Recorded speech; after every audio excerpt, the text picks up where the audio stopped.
Bismillahirrahmanirrahim. Assalamualaikum warahmatullahi wabarakatuh.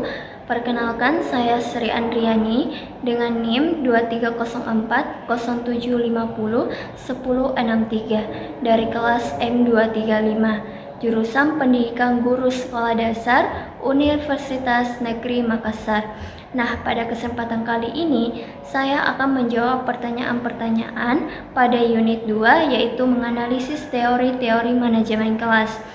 Pertanyaan yang pertama yaitu jelaskan perbedaan pokok antara teori behavioristik, humanistik, sosial kognitif, disiplin positif, dan disiplin asertif dalam manajemen kelas.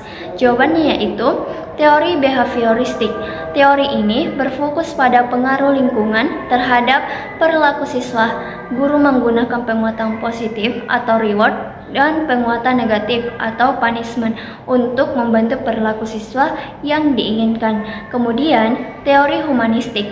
Teori ini menempatkan siswa sebagai individu yang unik dengan kebutuhan emosional dan psikologis yang harus dipenuhi untuk mendukung pembelajaran. Kemudian, teori sosial kognitif merupakan teori yang menekankan pembelajaran melalui observasi dan modeling atau teladang.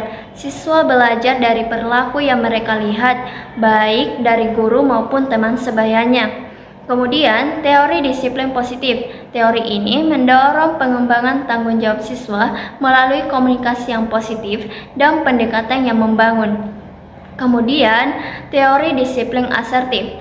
Teori ini mengharuskan guru bersikap tegas dalam menetapkan aturan yang memberikan konsekuensi atas pelanggaran tanpa emosi yang berlebihan. Dan pertanyaan yang kedua yaitu, menurut Anda, teori manajemen kelas manakah yang paling sesuai diterapkan di sekolah dasar? Berikan alasan dan contohnya. Jawabannya yaitu, menurut saya, teori manajemen kelas yang paling sesuai diterapkan di sekolah dasar adalah teori humanistik. Alasannya yaitu, pada tahap perkembangan usia sekolah dasar, anak-anak masih sangat membutuhkan perhatian, penghargaan, dan dorongan positif agar merasa aman dan termotivasi untuk belajar nantinya. Teori humanistik ini menekankan pentingnya membangun hubungan emosional yang hangat antara guru dan siswa, menciptakan suasana kelasnya nyaman, serta memberikan ruang bagi siswa untuk berkembang sesuai potensi dan kebutuhan masing-masing mereka. Dengan cara ini, manajemen kelas tidak hanya berfokus pada keteraturan tetapi juga membantu kepribadian mereka, kemandirian siswa, dan rasa percaya diri pada siswa tersebut. Sebagai contohnya yaitu, ketika seorang siswa tidak mau mengerjakan tugas, guru dengan pendekatan humanistik ini tidak langsung menghukum, melainkan berusaha memahami alasan dibalik perilaku tersebut. Misalnya, karena siswa merasa kesulitan atau kurang percaya diri, guru kemudian memberikan dukungan dengan berkata, "Coba kerjakan sedikit demi sedikit, ibu percaya kamu bisa. Kalau ada yang sulit, boleh tanyakan pada ibu langsung atau tanyakan kepada temanmu." Tindakan ini membuat siswa merasa dihargai, didukung, dan akhirnya termotivasi untuk mencoba. Dengan demikian, teori humanistik membantu guru membangun manajemen kelas yang tidak hanya menertibkan, tetapi juga mengembangkan aspek emosional, sosial, dan akademik siswa secara seimbang. Nah, pertanyaan yang ketiga yaitu, bagaimana teori sosial kognitif dapat digunakan untuk meningkatkan kerjasama interaksi antara siswa di kelas?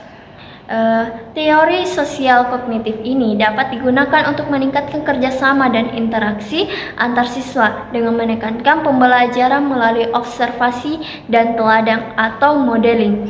Di sini, guru berperan sebagai model utama dengan memperlihatkan sikap saling menghargai, bekerja sama, dan komunikasi yang positif di dalam kelas. Misalnya, ketika guru menunjukkan cara berdiskusi dengan sabar dan mendengarkan pendapat orang lain, siswa akan meniru perilaku tersebut. Selain itu, siswa juga dapat belajar dari teman sebaya mereka ketika mereka melihat kelompok lain mampu menyelesaikan tugas bersama melalui pembagian peran yang baik. Mereka terdorong untuk mencontoh strategi tersebut. Agar semakin kuat, guru dapat memberikan konsekuensi positif, seperti pujian atau penghargaan kepada kelompok yang menunjukkan kerjasama dan interaksi efektif. Dengan demikian, teori sosial kognitif mendorong siswa untuk menumbuhkan sikap saling mendukung, berbagi, dan berkolaborasi dalam aktivitas belajar. Dan pertanyaan yang keempat yaitu, susunlah contoh aturan kelas sederhana berdasarkan teori disiplin asertif, lalu jelaskan mengapa aturan tersebut penting. Contoh aturan kelasnya yaitu, yang pertama mengangkat tangan sebelum berbicara, yang kedua mendengarkan saat teman atau guru berbicara, yang ketiga menyelesaikan tugas dengan tepat waktu, yang keempat menjaga kebersihan dan kerapian kelas. Dan yang terakhir itu menghormati guru dan teman. Mengapa aturan ini penting? Yaitu aturan tersebut penting karena membantu siswa memahami batasan perilaku di kelas sehingga kegiatan belajar berjalan lancar. Dengan adanya aturan yang jelas, siswa tahu apa yang boleh dilakukan dan tidak boleh dilakukan. Hal ini membuat suasana kelas lebih tertib, semua siswa mendapat kesempatan belajar dengan nyaman, serta terbentuk kebiasaan saling menghargai antara guru dan teman bisa terjalin dengan baik. Nah, itulah tadi yang bisa saya sampaikan. Lebih dan kurangnya mohon dimaafkan. Wassalamualaikum warahmatullahi wabarakatuh.